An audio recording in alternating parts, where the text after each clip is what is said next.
tas, ka viņa ir izvirzīta šādai balvai, ir pilnīgi un noteikti pelnīti, jo, lai gan ir dažādas domas par agrāko laiku apmācību, es varu teikt tikai vienu. Tas bija laiks, kur skolniekiem iemācīja darba tikumu, kur neskatījās to es un darbs, bet skatījās, ko es varu dot darbam. Velga ir ļoti stipra sieviete. Tā kā uz sieviešu pleciem turās visa zemeslode, tā uz Velgas pleciem turās visa laboratorija. Tik godprātīgu un atsaucīgu un taisnīgu cilvēku un tādu, kas darbam velta visu sevi nerēķinot, ne laiku, ne pūles, un attiecībā pret kolēģiem būt vienmēr godprātīgai.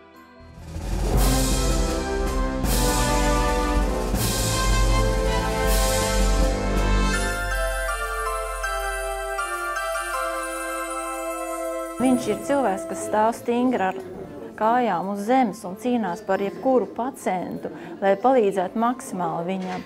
Es varētu teikt, pat trakais latgalietis, tā ir vislabākajā nozīmē, jo viņš vienmēr ir cīnījies, lai pacientam būtu tas labākais. Viņam piemīt milzīga cilvēku mīlestība un arī faktiski ārsta tāda, es pat teiktu, drusku tāda veco laiku ārstu misijas apziņa par to, ka viņam tiešām katrs šis cilvēks ir jāizārstē. Viņš ir pirmais, ar kas sāk sadarbību ar radioloģiju. Mums bija pirmās sēdes kopā ar torakāliem ķirurgiem, kur mēs esam daudz strīdējušies, gan pozitīvi, gan negatīvi, bet visi šie strīdi reāli bija, lai palīdzētu tikai pacientam. Es uz viņu visvairāk skatītos kā tieši uz praktizējošu, sirsnīgu, ļoti labu, pietiekami asu, kā tas ķirurgiem man būtu, ķirurgi. Un tā, man liekas, ķirurgs, tas ir priekš ķirurga arī vislielākais,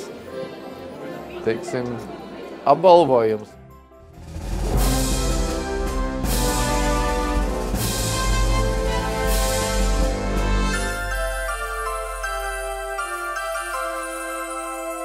Katrā specialitātē ir savs ciltssēvs.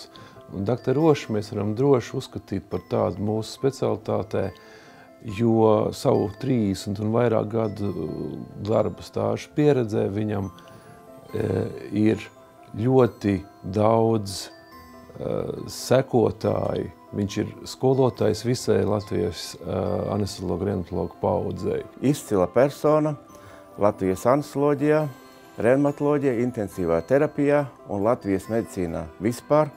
Pēteru Ošu es salīdzinu ar staigājošu enciklopēdiju.